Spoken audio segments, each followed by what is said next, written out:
East Coast Pokemon, it's been a while since we reviewed some regionals, but today we have Regulation E has occurred and we had our first regional championship, and I guess I won it all, so how y'all doing? Yay! Let's go, James! An extra special episode. The Beastcoast boys have been dominating so far. Wolf getting second at Pittsburgh and James winning this tournament and qualifying for Worlds already in October. So I just wanted to say congratulations, man. It was an honor to watch you play, and you really crushed it. It was amazing to see. Thank you, man. I bet you're gonna be in one of the finals. We know who you are. Fingers crossed. Fingers Maybe crossed. past that top 4 in Vancouver this time, you know? Let's talk about the tournament, though. I mean, first of all, brand new meta. James, of course, you won the whole thing. I'm curious, would love to hear about how you prepared for it and what you thought about the meta going into that tournament, because we literally knew the format for like 1 week before it happened. Yeah, so it's funny. Obviously, like, there was speculation on mostly it would just be like Regulation D and we would add the Kitakami Pokedex, the Pokemon from the DLC. There was like this small chance it wouldn't, because for some reason they wouldn't physically state like what mons were legal, and I hate when that happens because they mentioned something about banning a few mons, so like I just refuse to like go into prep, because like if I prep for something and like the meta ends up being completely different, for instance, like if they change like an Urshifu ban or Ruin ban, it completely changes the dynamic, so I didn't really want to hard prep into something like I just wasn't sure of. So before the regional, late the week that they announced it, I started prepping and I tried 50 teams for that event. I did not like any of them. I even tried Luca's team. Luca was giving me his teams. Eduardo was giving me his teams. I did not like any of them. I ended up just cooking something on Friday night before the regional. Just rolled with it, and yeah, that's ended up how I ended up prepping. Which was like honestly insane to think about, because Yeah. when we were watching you on stream, it just felt like you were riding a bike. Everything was so fluid, you understood everything. And one of the things that stuck out to me about your team is that you included a Gholdengo, which was unique because you were the only person to do that in day 2. So what was the choice behind putting that Pokemon on your team? One thing I was very comfortable with, I think a lot of the team, I just ended up having like a lot of tools. I have unconscious competence of like Tornadus is just something like I have a lot of experience with. Follow Me plus setup. Gholdengo is something I used a lot in the 2023 season, and I felt like I practiced with like a lot of this similar core concept of like Tornadus, Arcanine, or Shifu with Follow Me redirection for the 2023 World Championship. So I think a lot of my practice just ended up like kicking in for this like different version of the team, but it still had a lot of the similar concepts. And yeah, I felt like Gholdengo, I wasn't too sure about this. I ripped 2 teams, both of them had Gholdengo Rain, and I felt like it'd be a pretty cool concept overall. And I wasn't too sure because I knew King Gambit was going to be a very common pick at this event. You just don't know what you're going to expect, because like there's so many people who just bring these team comps that you just have never encountered before. One thing I think Gholdengo really does is like it shuts down teams that like are a little bit less meta, I would say. It was also interesting because we've seen the evolution of Gholdengo throughout Scarlet and Violet VGC. It's like people went from Steel Terra with Choice Specs Make It Rain to defensive Terra, like Water Terra used at the World Championships. And then you had the Dragon Terra, which I think people are moving towards because of Ogerpon being super popular. So I'm curious about that decision specifically, like how handy was it? And then of course want to talk about the Ogerpon on your team as well, because that's kind of the brand new addition to Regulation E that wasn't allowed previously, and how influential it was on your team. No, it's pretty funny about Gholdengo. I didn't really bring it against like opposing Ogerpon. Like most of the matches, like sometimes it would like there would be an Ogerpon on your team and it would be like pretty helpful, but like for the most case, like it wasn't exactly relevant. Except there was like this one match I actually had in like Swiss where I faced a Rock Ogerpon. I had to Terra it in like an end game and I win basically if there's no Ivy Cudgel crit, because like they had knockoff. I had to Terra, I Terra it. They had Sturdy. I bring it down to Sturdy would make it rain. Just need Ivy Cudgel not to crit, and Ivy Cudgel crit because I no longer resisted because I had to Terra to avoid the knockoff. It ended up losing me that game, but overall Terra Dragon was actually pretty fantastic for the most part. A lot of the setup teams had like just either like the Fire Ogerpon or the Water Ogerpon, and those were just like really annoying because like I had to play around the crit as well. And Urshifu, for instance, which I thought is really nice alongside Ogerpon, just felt really nice. I think it's really cool because like a lot of the redirection we've seen previously with like Amoonguss and Indeedee, it's very passive in a way where they're not being able to do much damage. Maybe they have a little bit extra support in mind, but they don't really do that much otherwise than just helping out. I think what's nice about like the Water Ogerpon or even the Fire Ogerpon is they both have access to Follow Me, so they pair well with like a setup on Gholdengo, but they can also be used really offensively. Like with my Rain Dance on Tornadus, it was just able to be a secondary mode that could just do a lot of damage under the rain, or it could just be that support with Gholdengo, which is really nice. It was really cool to watch the usage of Ogerpon change throughout what we saw in day number 1 into day 2 Swiss, and then which Ogerpon was leading the charge in the actual top cut. Predominantly what we were seeing was Hearthflame Ogerpon, of course, leading the usage charts in terms of the Ogerpon form, that a lot of people wanted to run. It's really nice to be able to play that in a more hyper-offensive style, but then the Wellspring Ogerpon was second, and it wasn't by too much. That ended up changing where like that was leading the charge on day 2, and then of course in the finals with the top cut, we had every single player have an Ogerpon on their team. Mostly Hearthflame, but still, I thought that was like a really interesting key piece of just the metagame overall. And there were 10 Cornerstone Ogerpon throughout the entire competition. So James, I can't believe you ran into only one of them, or even just ran into it at all. I'm scrolling through the teams, by the way, and it's so funny. I mean, like you said, Rose, Ogerpon on every team in top 8. Looks like there were 5 of the fire ones and then 3 of the water ones. And then if you scroll through like past the top 8, it's like blue Ogerpon, blue Ogerpon, blue Ogerpon, one red one, blue one, blue one, blue one, blue one, blue one, blue one. Literally like all the way until like 19th. It's just really fascinating to me, but I wanted to like dissect the meta a little bit because obviously this was the first event, and I think a lot of the top teams, you know, just standard really good Pokemon that we expected to see. But Rose, you called out James using Gholdengo, which not many players actually in the tournament in general brought. We also had Luca, of course, who finished second with his King Gambit pick. Iron Bundle is back with Shilang Tang using it. Some really interesting support options, right? Like Justin Knox, I think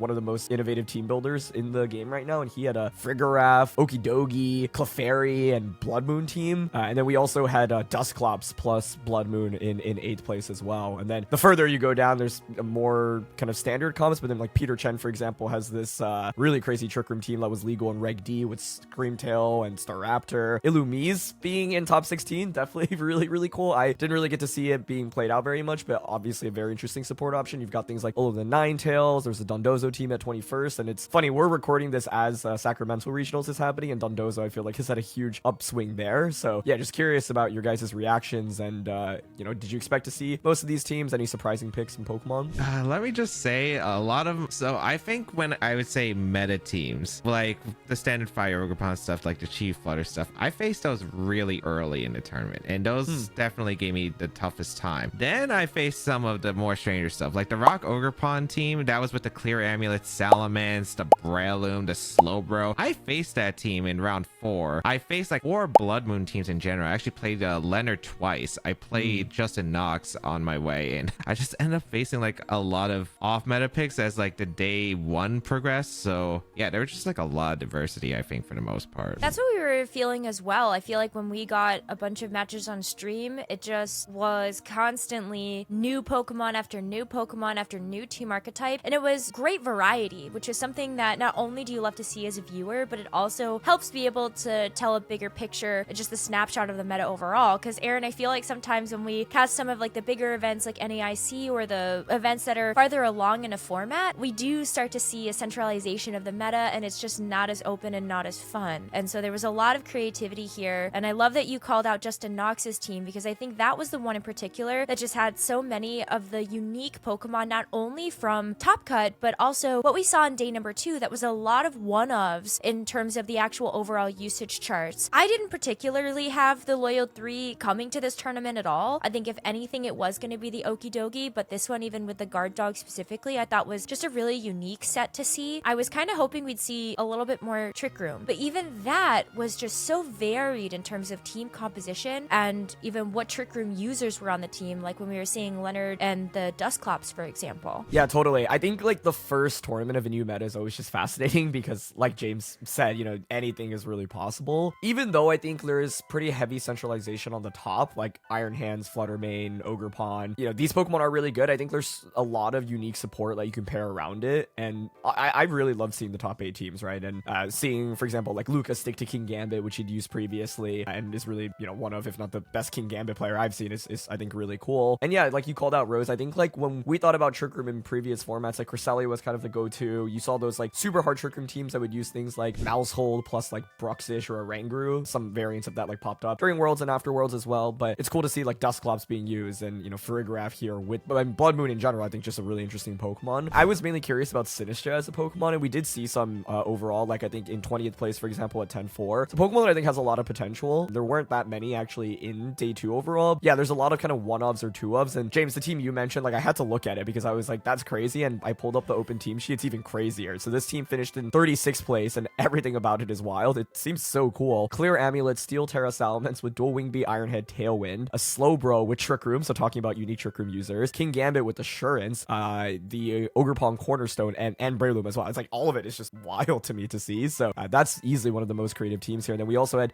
at 38th place the team with Sinistcha, which I was talking about earlier, and also Satitan and Como. Belly Drum Satitan plus Clanging Scales, Clangorous Soul Como with the Throat Spray. Like, fascinating stuff to me. And then Clefairy just existing as support now is really cool. I think the one thing I was surprised by was the lack of PsySPAM, because I feel like everyone was talking about it and hyping it up and saying, oh, it's back. But I only see one here out of the top 41 teams that, you know, were in day 2. So, James, I'm curious, like, what's your take on PsySPAM in this format? It's actually funny because I heard there was actually a lot of PsySPAM in the early rounds of the tournament. Like, Luca played quite a few. Apparently, like, there was just, like, a lot in the early rounds, but they kind of just, you know, died on, like, as the tournament progressed. I made sure that my team had, in theory, 2 matchups that it could play against. Tailwind, Torn Stuff, and PsySPAM. I wanted good matchups into both of them. That's why I had Rain Dance Torn with Water Ogerpon, because they're like really good into PsySPAM, because like their damage output against the Ogerpon is just non-existent for the most part. I think it's probably in the best state that it's had so far. I think like it gets pretty good offensive tools for the most part. Dark types is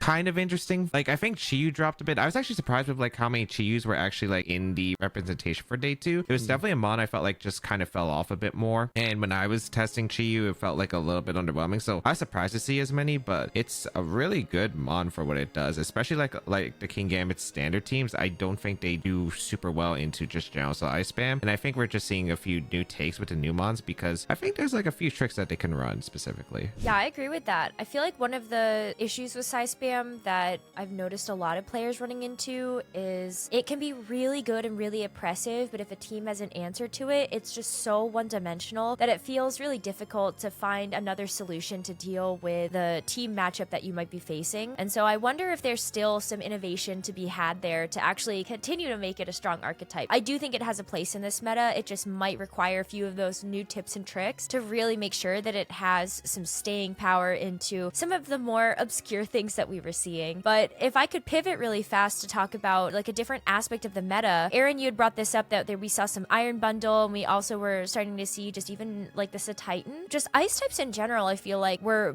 way more varied in this tournament in particular. Like coming into things, I had Iron Bundle and Baxcalibur specifically on my radar, and I feel like looking across the board, like Alolan Ninetales as well, just making that as a new addition. James, did you run into a lot of unique ice types, and how prominent do you feel like Snow really was in the tournament? I faced 2 Iron Bundles. They were the same team basically as the Shilang Tang basically ran. It was that team, except they had King Gambit over Heatran, which was the old version. And then I faced 1 Ninetales, I think, and I faced 1 Shein Pal. The Ninetales, the thing about Ninetales, it's like really nice. Aurora Veil is of course super cool, but the problem is like when I'm running a Rain Dance Torn, and in fact me and Luca both ran Rain Dance Torn, it's really hard to set it up. And in my case, I just Rain Dance, I Searching Strikes, I KO the Ninetales, and then they don't have a Aurora Veil up, and then they lose so much momentum. So it's definitely a tricky Pokemon. But yeah, I think ice types are pretty nice right now, especially in a format where Landorus variant has basically just come back into dominance. Really, like Choice Scarf Landorus has been a very popular pick among players, more so because like Iron Hands is one of the top Pokemon literally in the format. Terra Flying coverage is just really solid right now with like Ogerpons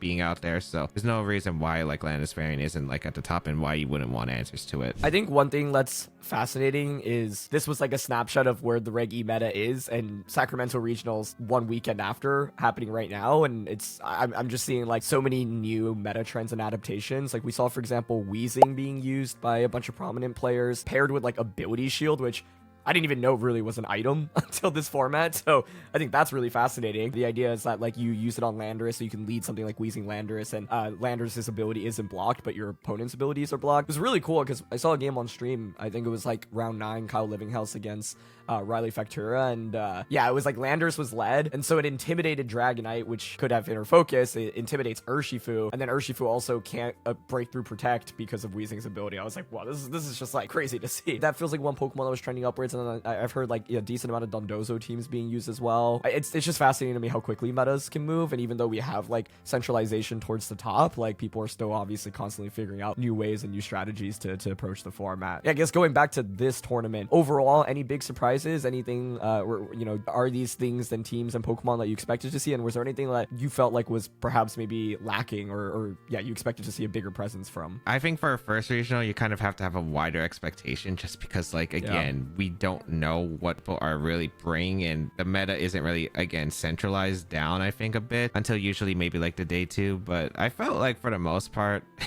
like some of these stuff, like probably individually you wouldn't expect it, but like in the grand scheme of things, like, yeah, I could definitely see some. Like the Rock Ogerpon, I'm not surprised by. The Sinistras, I'm not surprised by. I wasn't surprised about like just seeing Blood Moon Ursaluna doing really well. I think the thing I was probably like a little bit interested to see was I was expecting like maybe a little bit more Dondozo representation, and I again like the Chiyu being a bit higher than I expected. I also thought Dragonite might have came back a little bit. I heard like a lot of things about players encountering like Dragonite Chien-Pao when they were like practicing, but like I don't think I ever really faced that, and I was surprised to see like just only like one in the top 8, for instance, and not many otherwise. I was surprised by that too, actually, because like on ladder, I feel like you run into a lot of Dragonite Chien-Pao, and even when it came down to the Dondozo, it was a lot of 2-2-2. I haven't watched Sacramento yet, but I'd love to see if that has changed at all in order to make Dondozo popular. But I feel like for the most part, a lot of the things that I like had expected coming into this tournament did well. I thought what was a little surprising is that Landers actually topped the usage charts on day 2 for usage, and so maybe that I feel like people will bring a bit stronger of a counter to that, and so maybe we do see ice types just continue to rise in usage. I was hoping maybe a bit more Baxcalibur. The King Gambit usage did not surprise me. I think competitive and just Defiant in general have a really nice place in this meta. I don't know, maybe we see some Empoleon, Aaron?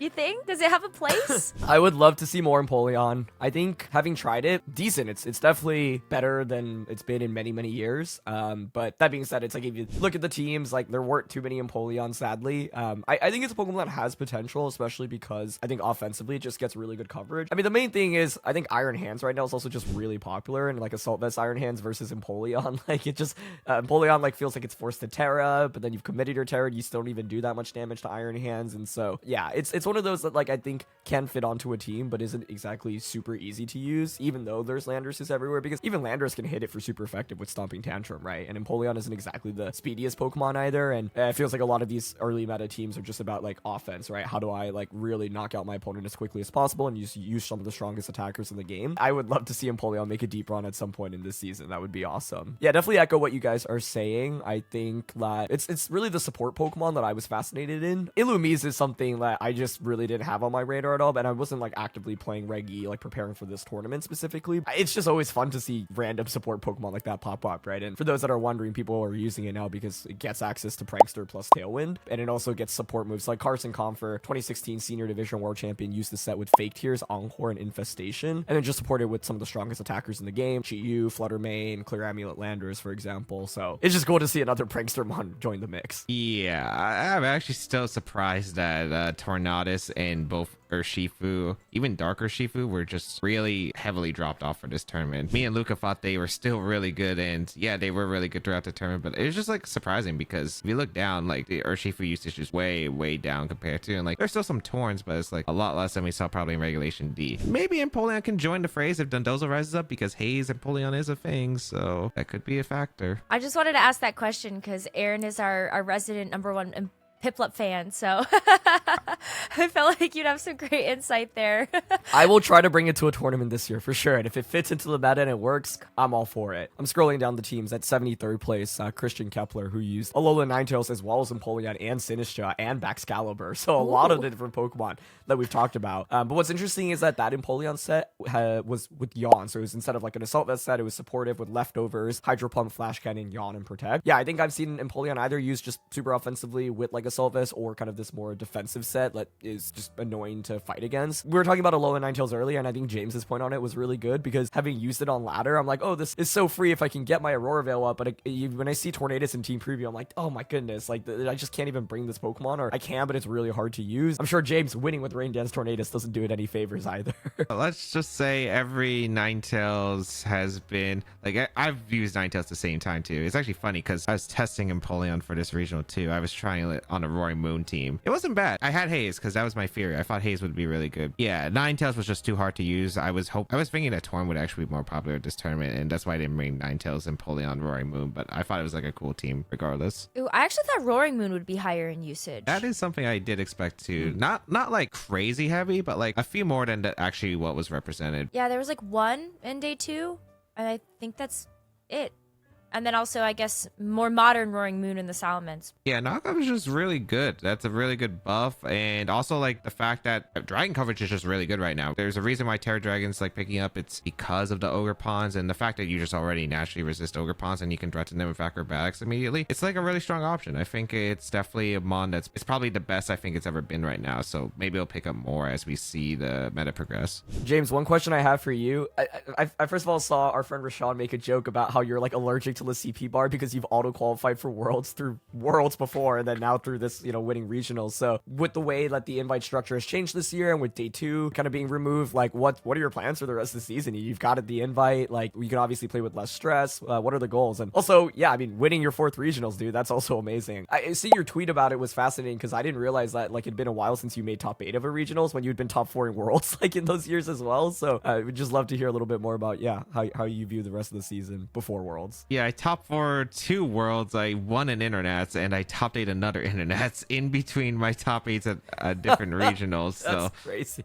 Yeah, it's actually funny because me, Luca, and Eddie were actually talking about this. We were exploring Japan together and we were talking about like how we were a bit down this season, and of course they changed the qualification system, so it's like maybe we would just go for like our day 1 invites at this point and maybe not even try like super hard and travel like a bunch for like the extra day 2 part. I think it's just something funny because we've all had probably like our strongest start to the seasons that we've ever had so far. So originally I did not plan to travel much, but then like Pittsburgh was the plan. I did not plan actually going to this event at all. The only reason I got here from Newark or New York to Peoria because you have to fly to Chicago and then you have to do like PIA or you have to do like some train or car ride from Chicago.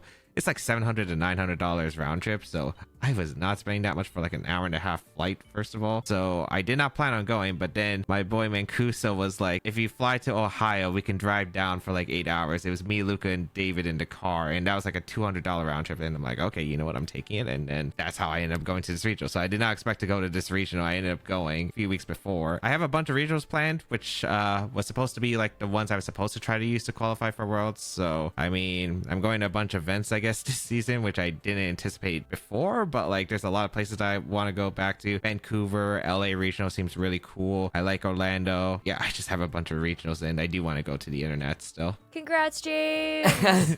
Yeah, it's super cool to obviously support for someone that is so good at the game and that we know very well as well. So it was just like so fun watching you play. And yeah, I don't know, I think new formats in Pokemon are really tricky, and we've switched so many formats. I mean, since Scarlet and Violet's come out, and this one I guess doesn't feel that drastically different given that like a lot of the top teams are like 5 good Pokemon from Reg D plus Ogerpon. Then you do see new teams and new strategies coming up. So yeah, it's always just fascinating to see how everyone adapts to the new formats. As we wrap up our discussion of this regionals, where do you guys think Reggie will go following this tournament, and how do you think this tournament will impact the meta, given that it is the first one of the format? Well, I think I saw Paul Ruiz maybe post this, but he said, if you want a team build in Regulation E, start with Iron Hands and Landorus, and then it doesn't really matter what other 4 Pokemon you put on the team.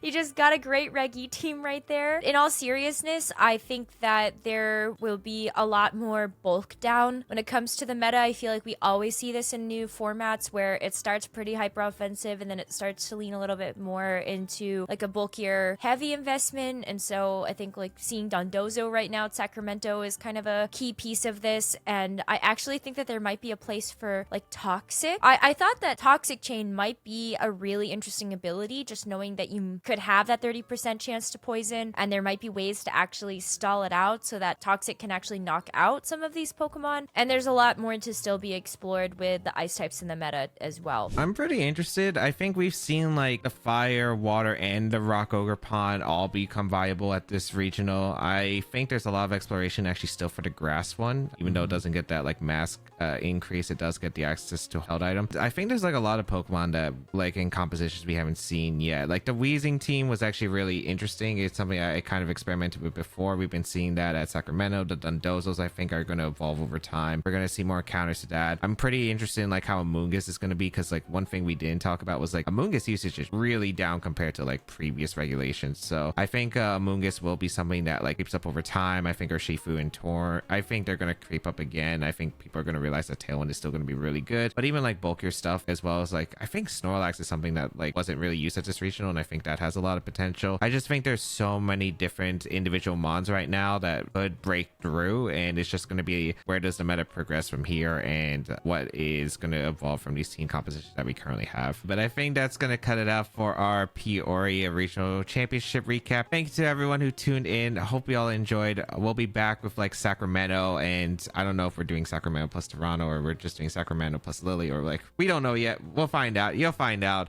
Make sure you subscribe to find out and get the latest notifications for the channel, and we'll see you all next time.